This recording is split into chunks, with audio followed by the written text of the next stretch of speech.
Сәлем достар, менің каналыма қош келдіңіздер. Бүгін сіздермен өте дәмді болатын синавал болчкилерін пісіретін боламыз. Өте қарапайым, үйдегі бар заттардан пісіретін боламыз.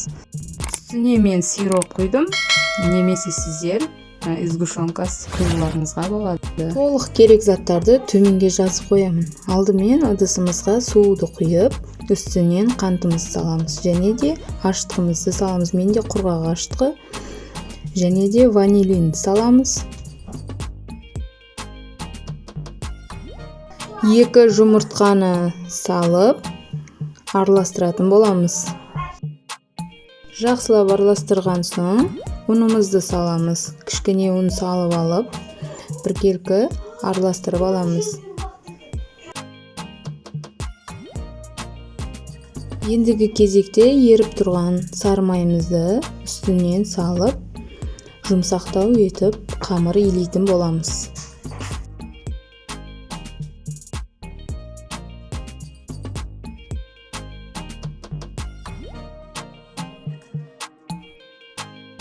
Илеп болған қамырымызды 1 сағатқа ашытып қоямыз. Ашыған қамырымды мен 2 бөлікке бөліп жуала істеп алдым.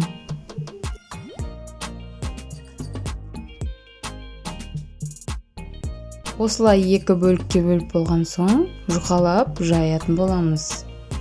Қатты жұқада болмау керек, қатты қалында болмау қажет.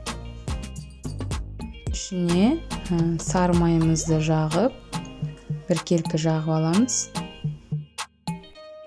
Мен ішіне мейіз бен макты араластырып салып шықтым. Егер сіздерде жаңғақ, тағы да басқа нәрселер болса, салуға бола береді. Өте дәмді болады.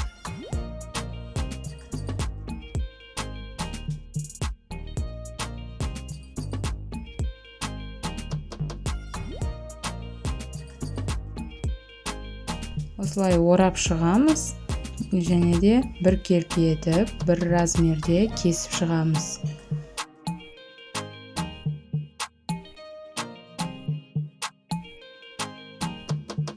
Менде осындай арнайы ыдыс бар.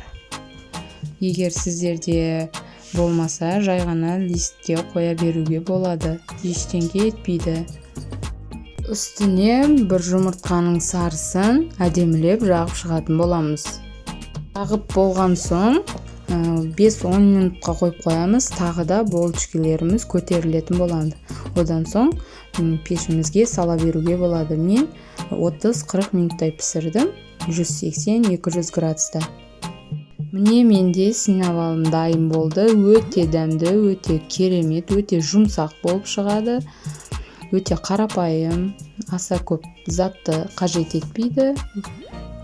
Сіздер де дайындап көріңіздер. Егер осы рецепт ұнаған болса, маған тіркеліп лайк басуды ұмытпаңыздар. Сау болыңыздар.